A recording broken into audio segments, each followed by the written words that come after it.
ધોરણ 9 ગુજરાતી વ્યાકરણ.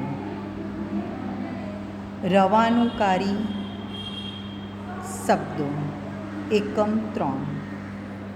નીચેના પશુ પક્ષી શું બોલે છે તમને ખબર છે?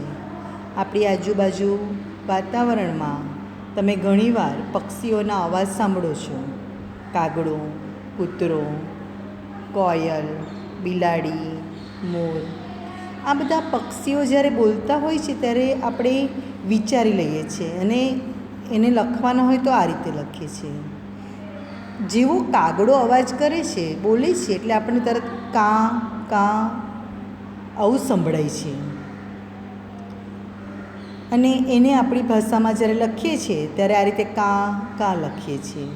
એવી જ રીતે કૂતરો બોલે છે ત્યારે આપણને હાવ હાવ એવો કંઈક અવાજ સંભળાય છે. કોયલ જ્યારે બોલતી હોય છે ત્યારે કુહું કુહું આવો અવાજ સંભળાય છે. બિલાડી, જેવી બિલાડી બોલે એટલે આપણા મગજમાં પણ મ્યાઉ મ્યાઉ આ શબ્દ નીકળવા માંડે છે. એવી રીતે મોર ટેહુંક ટેહુંક આવું કંઈક બોલતો હોય એવું આપણે વિચારી લઈએ છીએ, એવું આપણને સંભળાય છે અને એવું આપણે લખીએ છીએ. આવા જે પક્ષીઓના અને પ્રાણીઓના અવાજ આપણને સંભળાય છે અને તેને આપણે આપણી ભાષામાં લખીએ છીએ ત્યારે તે લખેલા શબ્દોને આપણે રવાનુંકારી શબ્દો કહીએ છીએ. હવે બીજા વાક્ય જોઈએ. ગોરાણી ભર ઊંઘમાં હતા. તેમને લાગ્યું કે કોઈ બારણું ખખડાવી રહ્યું છે. ખટખટ ખટખટ. અમે જાણે કુદરતને ખોળે પહોંચી ગયા. સામે જ ખડખડ ખડખડ ઝરણું વહી રહ્યું હતું.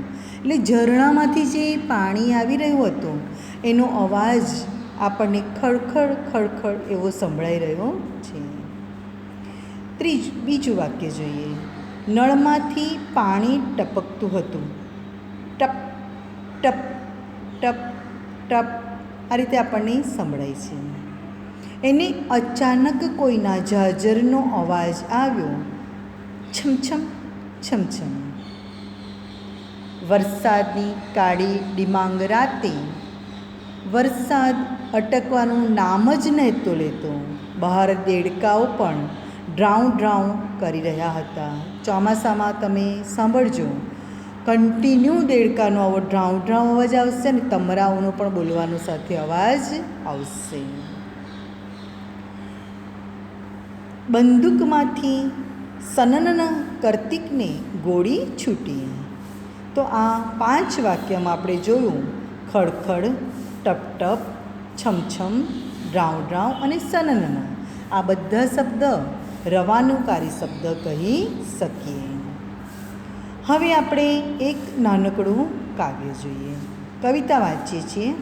બા મને ચપટી વગાડતા આવડી ગઈ. મારી ચપટી વાગે છે પટ પટ પટ. જાણે બંદૂકડી જાણે ફૂટે બંદૂકડી ફટ ફટ ફટ. પેલી બિલાડી ભાગે છે ઝટ ઝટ ઝટ. બા મને બિલ્લી ભગાડતા આવડી ગઈ. તો જુઓ કેટલા બધામાં દરેક વાક્યમાં રવાનુંકારી શબ્દ આવ્યા. ચપટી વગાડતા આવડી ગઈ તો એનો અવાજ પણ પટપટ આવ્યો અને એને કોની સાથે સરખામણી કરી? તો જાણે બંદૂક ફૂટ્યું ને ફટફટ ફટે તે ચપટી પણ વાગી ગઈ પટ પટ પટ. પેલી બંદૂકડીનો અવાજ આવ્યો ફટફટ, ચપટીનો અવાજ આવ્યો અને પેલી બિલાડી ભાગી ગઈ ઝટ ઝટ ઝટ. જે આમ ઝડપથી એ ભાગી ગઈ એના માટે શબ્દ વપરાયો ઝટ ઝટ ઝટ. આમ પટ પટ પટ, ફટ ફટ ફટ, ઝટ ઝટ ઝટ આવા જે શબ્દ આવે છે એને આપણે રવાનુંકારી શબ્દ કહીશું. હવે અત્યાર સુધી આપણે જે શબ્દો જોયા ને એ બધા અવાજ સાંભળીને લખ્યા. એટલે કે જે સંભળાય છે એને આપણે કંઈક આવા ભાષામાં શબ્દમાં લખીએ છીએ, એને આપણે રવાનુંકારી શબ્દ કીધું.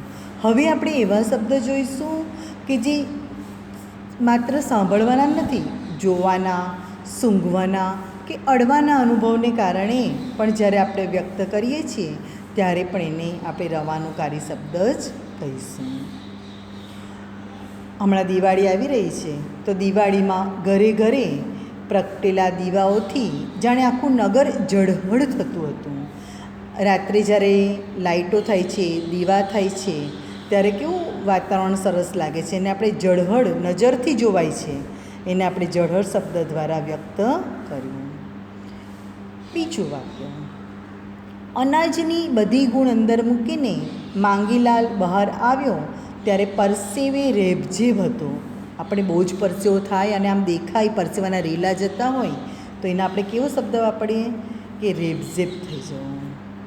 ત્રીજું વાક્ય, મુન્ની આટલી નાની છે પણ એને પાણીપુરી ભાવે તીખી તમતમ. નાના છોકરાને નોર્મલ તીખી વસ્તુ ખવડાવે ને તો રડવા માંડતા હોય છે, પણ મુન્ની નાની છે પણ પાણીપુરી ખાય છે અને એ પણ કેવી છે? તીખી તમતમ. મરચાંનો, તીખાનો, જીભ પર જે સ્વાદ આવે છે એને શબ્દ તીખાશને લખવા માટે તમતમ શબ્દનો ઉપયોગ કર્યો છે. ચૈત્રી ચંપો મહોર્યો ને મોહરી આંબા ડાળ, મધબદ મોહર્યા મોગરા ને મેં ગૂંથી ફૂલન માળ.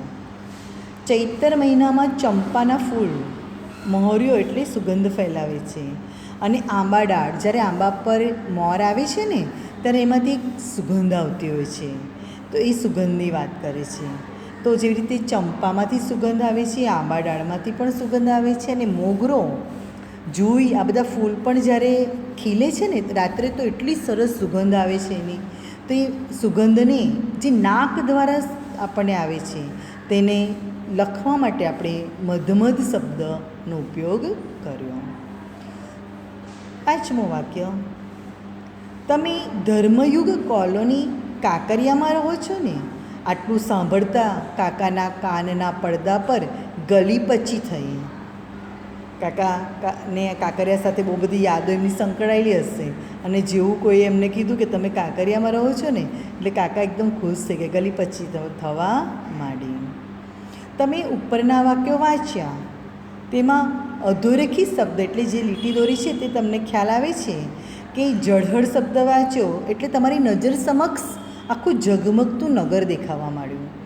અને પાણીપુરી સાથે તમતમ જ્યારે શબ્દ વાપર્યો ને ત્યારે તમે પણ ભૈયાજીની લારી પર જ્યારે પાણીપુરી ખાઓ છો અને ત્યારે કેવો ચચરાટ, ભૈયાજીને કહો છો ને તીખી તમતમથી પાણીપુરી બનાવો, તો એવો કેવો અનુભવ તમને થવા માંડ્યો. અને એવી જ રીતે કાનના પડદા પર ગલીપચી શબ્દ વાપરતા જ કોઈએ આપણે ગલીપચી નાના બાળકોને રમાડીએ છીએ ત્યારે પણ કેવી ગલીપચી કરીએ છીએ, એવું કોઈએ તમને સ્પર્શ કર્યો હોય ને એવો તમને અનુભવ થયો ને. એટલે કે માત્ર કાન નહીં પણ આપણી પાંચેય ઇન્દ્રિયો, આ બધી ઇન્દ્રિયો કહેવાય છે. આંખ જોઈ શકે છે, નાક સૂંઘી શકે છે, કાન સાંભળી શકે છે, જીભ સ્વાદ લે છે અને ચામડી સ્પર્શનો આપણને અનુભવ કરાવે છે. તો આ બધી જ પાંચ ઇન્દ્રિયો જ્યારે કોઈ સ્પર્શ કરે, સાંભળે, એ જે કંઈ કરે એને જ્યારે શબ્દ દ્વારા આપણે લખીએ તો એને રવાનુકારી શબ્દ આપણે કહીએ છીએ. આપણે આ રવાનુકારી શબ્દને નામ કે ક્રિયાપદ તરીકે પણ વાપરતા હોઈએ છીએ. એમનું ઘર બાળ પૌત્ર પૌત્રીઓથી ખિલખિલાટ હસી ઉઠતું. લોહીની સગાઈમાં આપણે જોઈ ગયા, અમૃત કાકીના ઘરમાં જ્યારે દીકરીઓ, દીકરા, એના દીકરા બધા જ્યારે ભેગા થાય છે ત્યારે હસી ખુશીથી બધા રહેતા હોય છે. ત્યારે પેલા અમૃત કાકી શાંતિથી બેઠા હોય છે. તો આ ખિલખિલાટ હસવું એટલે બાળકોના અવાજથી ઘર ગુંજવું.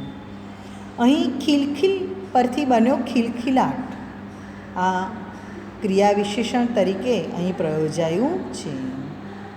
આપણે કાવ્ય જોઈ ગયા ગુર્જરીના ગૃહકુંજે, એમાં પણ આવા શબ્દ વપરાયા છે. અષાઢના ધનગર્જન ઝીલ્યા રણઝણતા ઉરતંતે, આ ક્રિયાપદ વપરાયું. રણઝણતા ઉરતંતે, રણઝણતા શબ્દ. ખિલખિલાટ શબ્દ. સખી માર્કંડેય પાઠ આપણે કાવ્ય ભણી ગયા, એમાં પગ મૂક્યો કે તરત જ ખડખડ એવો અવાજ શરૂ થયો. ઘણીવાર તમે જોજો સૂકા પાંદડા પર પણ પગ મૂકો છો ને ત્યારે ખડખડ ખડખડ અવાજ, એવો તમને અનુભવ થશે, અવાજ આવતો. એવા બીજા કેટલાક આપણે રવાનુકારી શબ્દ જોઈએ. પહેલું વાક્ય, નેવામાંથી પાણી ટપ ટપ ટપકતું હતું. વરસાદ જ્યારે પડે છે ને ત્યારે પતરા પરથી જે પાણી નીચે પડે છે એની વાત છે. ટપ ટપ. વરસાદ ઝરમર ઝરમર વરસતો હતો. આમાં રવાનુકારી શબ્દ કયો છે? ઝરમર ઝરમર. જ્યારે એક સરખો બેઠો વરસાદ છાંટી છાંટી પડતો હોય ને ત્યારે આપણે કહીએ ઝરમર ઝરમર વરસાદ પડે છે. અને બહુ જ બધો વરસાદ પડતો હોય ને એવા ધધુડાભેર વરસાદ પડતો હોય તો આપણે કહીએ મુશળધાર વરસાદ પડે છે. અને એનાથી પણ વધારે વરસાદ પડે, થોડા જ કલાકોમાં બધે પાણી પાણી થઈ જાય ત્યારે આપણે કહેતા હોય છે સાંભેલાભેર વરસાદ થતો હોય છે. ત્રીજું, બાળકો પાણીમાં છબછબિયા કરતા હતા.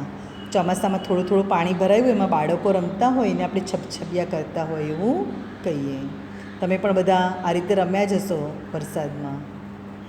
ચોથું, આકાશમાં વાદળોનો ગડગડાટ થવા લાગ્યો. ચોમાસાની ઋતુમાં આકાશમાં વરસાદ આવવાનો હોય છે પહેલાં કેટલો વાદળ ગડગડાટ થાય છે. એ ગડગડાટ એ રવાનુકારી શબ્દ છે. મમ્મી રસોડામાં પરસેવે રેબઝેબ થઈ ગઈ. જોજો મમ્મી ગરમીમાં રસોઈ કરે છે, રોટલી કરે છે કે કંઈક, ત્યારે જોજો આખી પરસેવાવાળી થઈ જાય છે. ત્યારે મમ્મી આવીને કહે છે ને કેટલી ગરમી છે, હું તો પરસેવે રેબઝેબ થઈ ગઈ. એટલે તમે લોકો પણ રમવા જાઓ છો અથવા અમે તમને રમતના પીરિયડમાં લઈ જઈએ છીએ ત્યારે તમે કહો છો ને ટીચર પાણી પીવા જવા દો ને, હાથ પગ ધોવા જવા દો ને, કેટલા પરસેવે રેબઝેબ થઈ ગયા છે. તો એ જે ગરમી લાગે છે, પરસેવો વહી રહ્યો છે, એના માટેનો આ રવાનુકારી શબ્દ રેબઝેબ. રજામાં બાળકોથી ઘર ખિલખિલાટ હસી ઉઠતું. સોમથી શનિ સ્કૂલ ચાલુ હોય, બધા રૂટીન પ્રમાણે ચાલ્યા જતા હોય સ્કૂલે, ટ્યુશને. અને જ્યારે રવિવાર આવે છે ત્યારે જોજો પપ્પા પણ ઘરે હોય, મમ્મી થોડી રિલેક્સ હોય અને તમે બધા પણ ઘરે હોય તો આખું વાતાવરણ જ ચેન્જ લાગે. ખિલખિલાટ આ રવાનુકારી શબ્દ છે. દીકરી સામે ઊભી ઊભી મરક મરક હસી રહી હતી. મરક મરક રવાનુકારી શબ્દ. કચરાના ઢગલા પર માખીઓ બણબણ કરતી હતી. તમે કચરો નાખ્યો હશે તો માખીઓ જોજો ઉપર બધી બહુ જ આવી જશે, ગોળ પર કે કચરા પર. તો એના શબ્દને બણબણ અવાજને, માખીઓના અવાજને બણબણ શબ્દથી કહેવામાં આવ્યું છે. આવી રીતે આપણે મંદિર પર ધજા ફરકતી હોય ત્યારે પણ કહીએ છીએ કે ધજા ફરફર ફરકે છે. મોર ઠુમક ઠુમક નાચી રહ્યો છે. મિસબા ફટાફટ નિબંધ બોલી ગઈ. અને ફટાકડી ફૂટે ફટફટ ફટ.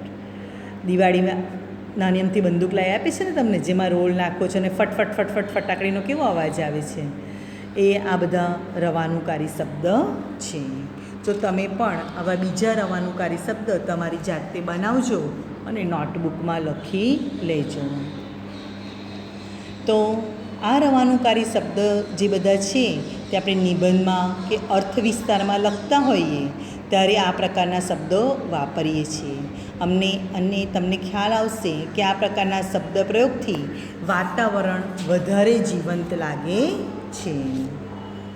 તો રવાનુકારી શબ્દમાં તમને ખબર પડી જ ગઈ હશે. તો વિદ્યાર્થી મિત્રો, ખૂબ જ સરસ રીતે આ રવાનુકારી શબ્દ યાદ રાખશો, પરીક્ષામાં 1 માર્ક્સમાં પૂછાય છે.